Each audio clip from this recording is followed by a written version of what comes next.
of the way that I've got to be honest, especially the last season of being undefeated, and then when I played, us only losing like 1 or 2 games. That is, we were playing clubs that had been around for 20 plus years. So coach literally just had a group of girls, put them on a team, and that was most of their first time ever touching a rugby ball, and they just dominated. So that's what I'll go with. I'll just go with dominant.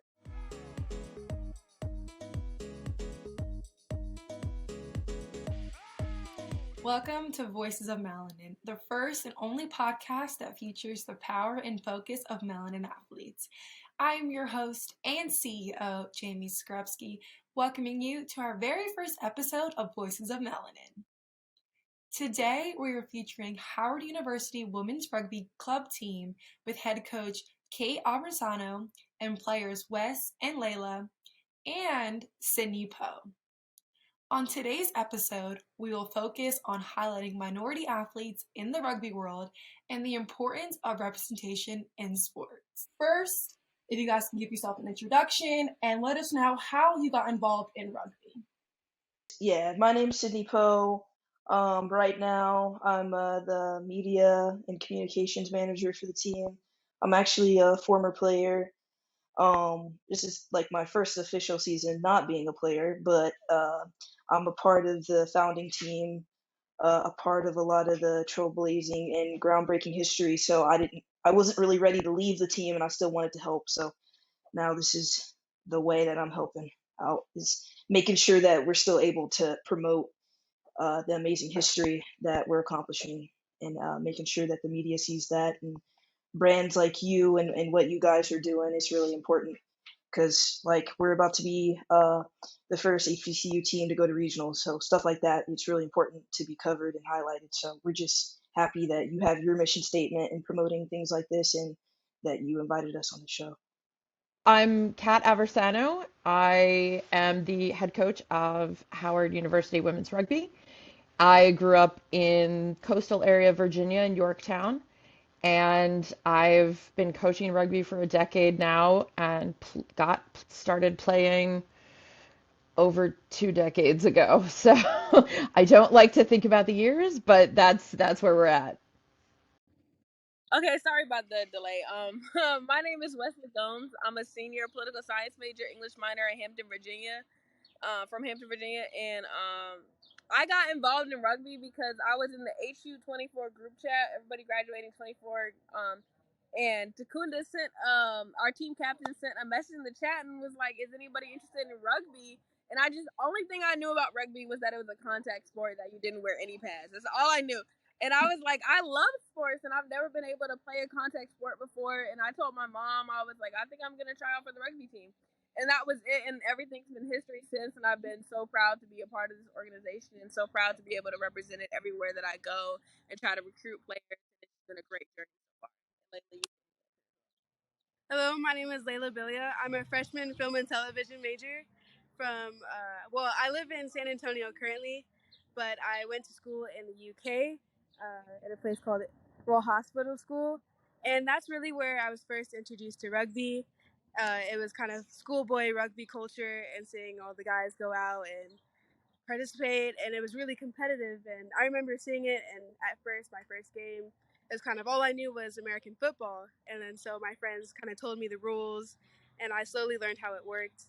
And then when I got here, it was really interesting because I was working out with my friend, and then she saw the interest meeting pop up on Instagram post, and so we both rushed to see the interest meeting, and I kind of fell in love with Howard Women's Rugby from there.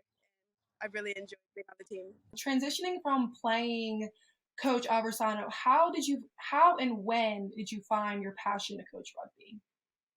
I have a little bit of an unusual pathway. When I stopped playing rugby in college, I thought I was done. I went to Howard Law, decided to start my career in DC, which took my entire focus. And then on my 30th birthday, I went skydiving. I had a catastrophic injury, and um, whatever the stubbornness to get through that and get through recovery and begin walking again, I tapped into something about myself that I really fostered and solidified when I was playing rugby. And my thought process was I may not be able to run again. I can use my brain. And as soon as I was recovered, I reached out to my local team, my local high school girls team, to see if they needed some help. And that ended up being that team that I worked with ended up being just this amazing catalyst. Um, Rugby is mostly, it's very, very, very white. And even that high school team in Northern Virginia, it was majority Latina young women who had not played a sport and they decided to come out and play rugby. We had a very high LGBTQIA contingent. And so it really was this wonderful mix of these young women in high school finding out who they were, utilizing, the different elements of the game, the acceptance of it, learning their own power, and coaching those women just brought all these different elements of my life together. And that's really where I just gained my passion. How does it feel being the first HBCU team to compete in a competitive college conference? It feels great. This is Wesley. It feels great. It means something different. I think I see the level of intensity when we play compared to other teams where I can tell that we're different. We're something different. Not to, our competitors are great. Our competitors always come with a level of intensity. But I think that, like, even when we play, we come with a different background. And I think it's great. And I would love to see that in other schools. And I think that we are really, we are trailblazers, and we'll continue to be something that's different, that's something extraordinary. And I look forward to seeing other HBCU rugby teams compete and to see how that emerges in other HBCUs as well. And I would say the feeling of having like a say in the matter and being able to change the narrative actively is really honorable, and I feel proud to do it with Howard's women's rugby team and then show that we can really do it and especially be part of history. And then where do you see the advancement of rugby within HBCUs within the next couple of years? I feel like we are going to be the face of rugby for real. I feel like that if more Black women get the opportunity to play rugby, that is going to be a whole different sport. It's going to be a whole different genre. I can just imagine myself if I got the opportunity to play rugby in high school or middle school or anything like that, I'd be a completely different person. So I hope that rugby continues to show Black faces, because I think that if Black women get the opportunity to show their intensity, show their athleticism, show their power, I think that it would be a wonderful influence on the sport in just a whole different genre. I mean, there's can't do much to top that, but I would say that we have the tenacity, we have the determination, we have the courage, strength. So I see us really getting to the top levels in the sport. Definitely. So going off of you being involved within the Howard rugby team before, how new is this rugby program? Yeah, so I remember the spring of 2021, it was like May. I was in this group chat. I think it was just like a HU 2024 women's group chat, and Takunda had just sent like this thing was like, "Hey, I played rugby my whole life, and I'm gonna try to bring it to Howard, and we're gonna have our first practice in August." And like she literally, I just remember her promoting it in that group chat, and then like I was on social media and I was seeing it. So like our first practice was literally, I think, late August or early September of 2021. So it is as new as a year and a half. Like this is quite literally a baby. But you wouldn't know that right now because compared to most of the club teams at Howard, our numbers look like more like an actual Division 2-1 club. Like it's not really like the numbers that we've been producing for something that's really only a year and a half old is really impressive for the time. But it is quite new at Howard right now. So this next question is open up to anyone. We've seen changes within women's rugby in the past couple of years. What is the importance of representation in sports? So, like I mentioned before, rugby is incredibly, incredibly white. but not just in its athletes, in its coaches, in its referees. And so representation is important when we look at sport as a whole, but we need to take a look at off the field roles too. The role that Sydney's taking on as media manager, the roles that all of our executive committee are taking on in the professionalization of how we run our club is really, really important. But, you know, our club, Howard Women's Rugby, we're looking to advance all of those elements. The professional, bring in new coaches. We certified, well, World Rugby certified 6 of our athletes to become referees just this spring. But representation alone can't dismantle, the systemic biases that are in athletics. And so all of our athletes have been really amazing at recognizing that getting these megaphones to speak to people, having the platform, building these up is a responsibility. And it's a responsibility that we all actively work against unequal treatment, unequal evaluation, and especially the perception, especially that Black women get playing sport, and especially playing rugby, which is a full contact, uh, equitable rules to the men's game. There's no difference. So all of our athletes have become incredibly aware of negativity that can come along with that. And every second, you're talking to them, it's all about the positivity of the game. What can we bring to it? How can we evolve the game? And a big part of that is also the fact that they just go to Howard, and that's built into how Howard views itself as a university, how it views its alumni, and the type of people that it graduates. Perfect. Does anyone else want to piggyback off of that one?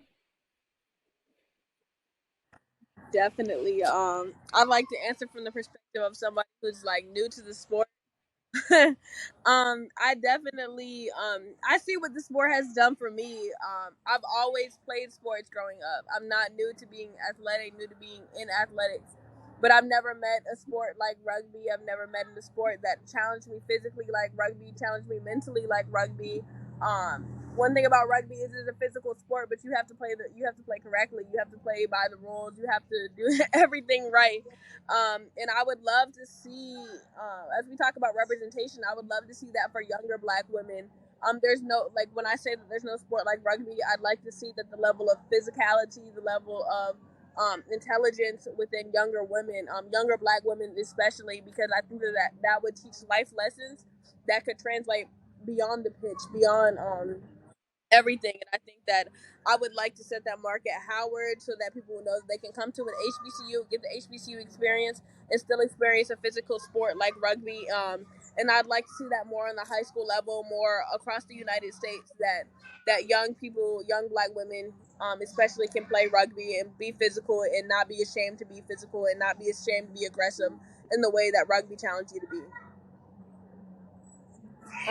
I would say that rugby is one of those sports where we're not pitted against each other as Black women, and I found it comforting just going to somewhere where they saw the potential in me. I say that again. I saw, like, it was comforting how they saw the potential in me, and it's not if you're not the strongest. If you're not the strongest, you don't have worth. It's not if you're not the fastest, you have worth. It's a community where they work to cultivate your skills and to grow together. And so, yeah. That was a good answer. Thank you. When you're approaching competition season, what is your approach and what are your strategies to help your athletes perform to their best? That is a fantastic question. I always like when people get into the nerdism of actual coaching. Um, First of all, when I go to a new program or I'm looking to, uh, you know, regrow a program, whatever you end up having to do, because rugby is across the board, really we look at the environment we're going into first. So, as a Howard alum, I found that I at least had some basis of knowledge to understand the culture of the school that my athletes were coming from. Obviously, it's been a while since I've been in undergrad, and the demands have changed. But the biggest thing for our team has been coming out of COVID, and that's what a lot of teams dealt with. We ended up getting athletes that hadn't played a sport in 2 years sometimes. So just mentally preparing athletes, physically preparing athletes was a big focus, especially in our first year.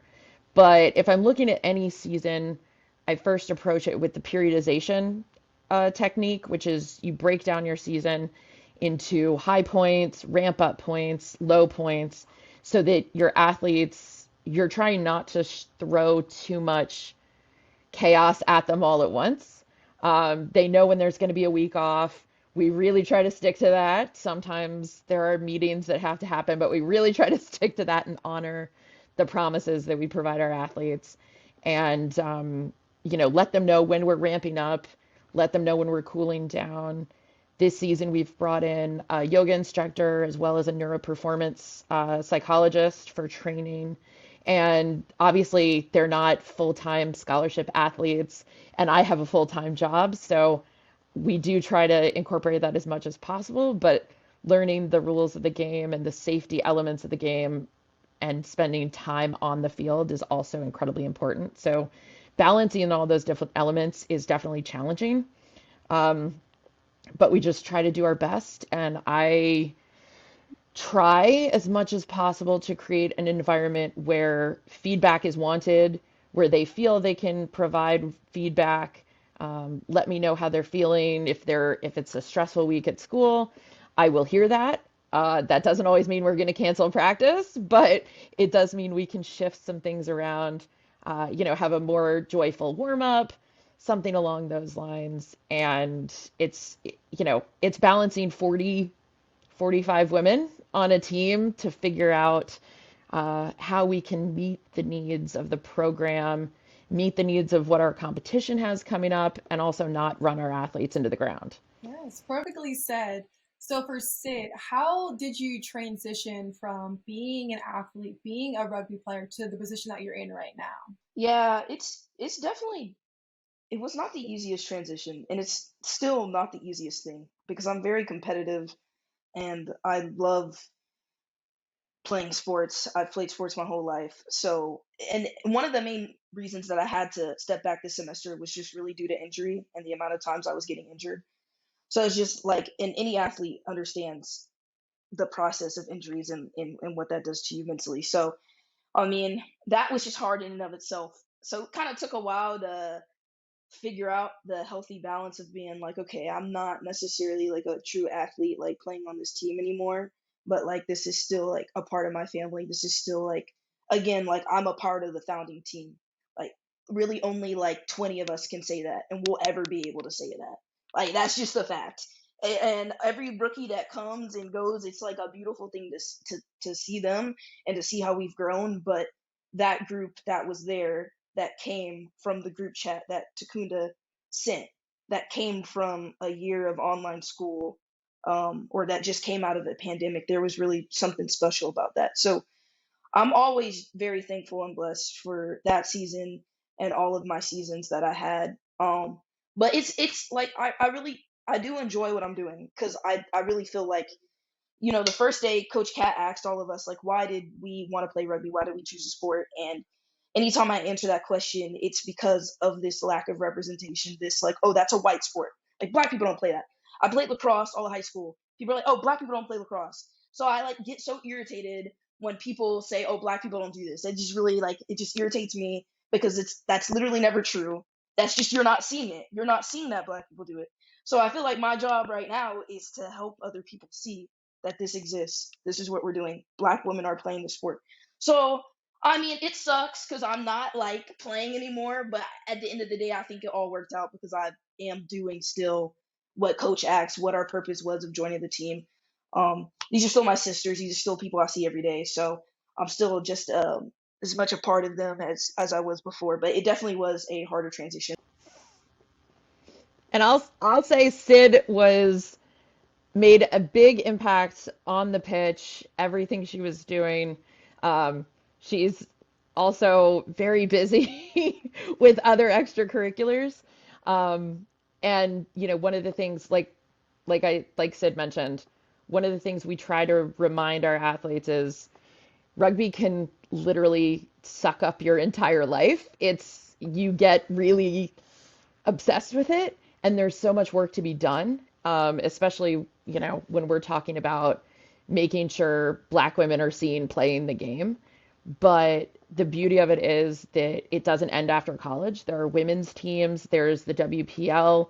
Most of our national team players, the average age is about 27.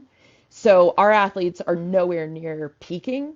And if they need to take some time away, if they need to recover, there's plenty of ways for them to still feel the love, hopefully, to contribute, to feel valued. And then the game is always there for you. Yeah, so I love that you guys said some things along lines of like representation. That's what Melanin Athletes all about. We're here to represent minority athletes, represent women, represent people of color, and just give them a voice and let them feel like they are heard. So I'm glad that Sydney brought on that point, that saying that Black women may not do this sport, but we're here. We're going to show you we can do it, and we can probably do it probably better than you guys. And we're going to be starting a movement. So I love that from you, Sid. So we're going to transition to our next question, which is coming off an undefeated season in the fall, 9-0, and outscoring your opponents by a margin. How did that performance help you guys prepare for the spring and going into qualifying for the regional tournament? I guess I can start answering that. It's been an amazing experience. This is the first time I've got the opportunity to play the sport, like I said. And I think that it has showed me the potential of Black women in this sport. Not to be too specific, but I can remember one game where it was, a tight game. We're on the opposing team is on the try zone, and we're just defending, which is really hard in rugby, which is different because it's probably easier to score a try than to defend against a try, and that we really left it all on the pitch that day. So I can really say that we're really out there. We're really willing to sacrifice what it takes. And we're willing to give it to all that we can. I think an undefeated season, it says a lot. We've lost games this year, but I think that that's important, a part of the process. We've learned from that process. We've learned from losing. We've learned from bringing in a rookie class, from several rookie classes. So I think that that's something that we're learning. It's a learning experience. It's learning from beginning a sport and learning the rules, learning everything that comes with it. And I think that coming off an undefeated season, it shows you your potential and it shows you what you need to learn on. And I think we've gotten the full experience from that. I would say it's just given us as a team the confidence and the ability to see our potential in the future. Okay, so our next question, which is our last one, I'll give this to Sid and Coach. What is your advice for younger athletes who are looking to find maybe like an unconventional sport or a different type of school, considering like an HBCU? What advice would you give them when looking for a college? Yeah, I'll go ahead. Yeah, so when I played lacrosse, so I was lacrosse captain, and I went to like a private school, and it was quite white. And there was me and two other Black girls on a team of like 30 individuals.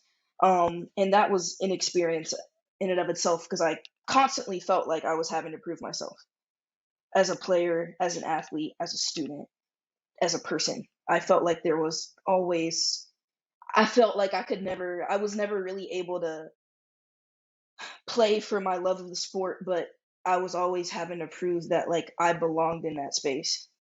And I'll say, you know, if you're playing a sport and you're really competitive and you really love what you're doing, I don't think a part of that should have to be proving yourself because of your race or how you look or anything of that.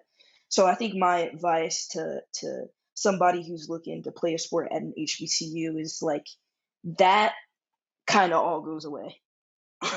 Like I feel like when I was playing rugby, it was literally like I'm focused on the sport, I'm focused on how I'm gonna become a better athlete, and that's it.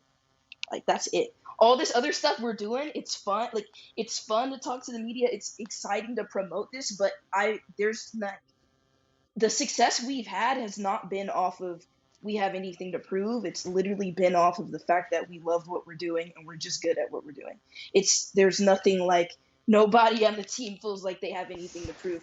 And I just feel like it's just such a difference between being in that majority white environment to being in that HBCU environment that has helped that.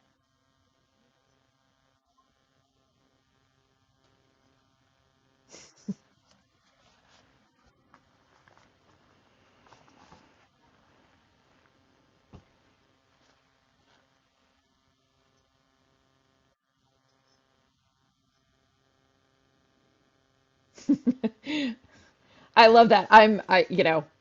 My athletes have been, they're much closer to making that collegiate decision than I am from now.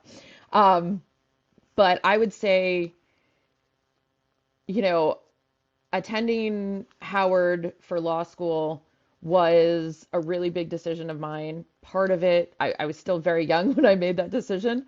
Part of it was the direction of law that I wanted to go into. I wanted to do public service law. But at the same time, I was very much getting in touch with my indigenous roots, my identity, and everyone comes from a different racial pathway of where they're understanding themselves in the framework of the world. And it can be overwhelming at times. And then I see my athletes come to Howard, and especially when you're comparing Howard rugby to, predominantly white institution rugby, my athletes are everywhere on the field. They're in every, you know, high rugby IQ position that is needed. They're in speed positions, they're in power positions, they're in kicking positions. And when you look at PWIs, because they're mostly run by white coaches, also, you'll see black players in speed positions or power positions. They're not asked to think, they're not asked to be tactical. And for that reason, again, I'll speak just to rugby. For that reason, I think that the type of rugby that we put out there really can redefine what United States rugby is. I have a larger framework of it from a national level, but rugby's kind of in a lull right now. And it's needing some direction and it's needing some definition of who we are, how we play. We've been defined by Eurocentric rugby for a very long time. And my athletes are so great at, yes, putting explosive plays in there. Everyone knows what a hard tackle looks like. Everyone knows what a score looks like. It's very exciting. But then they also have this base knowledge of traditional rugby that creates those platforms for exciting play. So I think what our Howard women are putting out is not just, breaking the mold of representation of women in full contact sports or black women who play rugby. I really think that they could be setting a new definition of how we look at rugby in the United States. Is there anything else you guys want to add before we wrap everything up, or if you guys said everything you wanted to say? I think I do have just one last little spiel. I just think that I think Coach says it all the time. She references playing other sports and getting red cards from being too physical. Rugby is the sport where for women who want to be physical, who want to be challenging, I don't think that there's any other area in my life or any other opportunity that I'll get in my lifetime to be this physical, to be this powerful. And I think that rugby has really given that to me, and I look forward to just doing that for as long as I can. And I encourage anybody who is like me. I know I'm not the only person who's played basketball and been like, dang, I can do more. And I think that I wish other women, younger black women, get that opportunity as well. And I'm so excited to set that pace, and I look forward to just seeing other black women do the same thing that I've started to do. Anything for you, Layla? Yeah, I would say I love how extremely special we are at Howard women's rugby team in our diversity. I mean, we have neurodiversity. You look at the team, everyone's so different and special in their own way, and they contribute to one team, and we're all able to come together at one day, put on one uniform, play one sport, and just conquer. Thank you again to Coach, Wes, and Layla, and Sydney for coming on our very first episode, and make sure to follow Howard University Women's Rugby Club team on their socials and stay tuned as another one of their members will be taking over our Instagram Live at the CRAA Regionals. And don't forget to follow Melanin Athletes on Instagram and subscribe to our YouTube channel. Release the job, release the time, release the strain, release the stress, release. This podcast was presented by Melanin Athletes LLC, and we represent the underrepresented.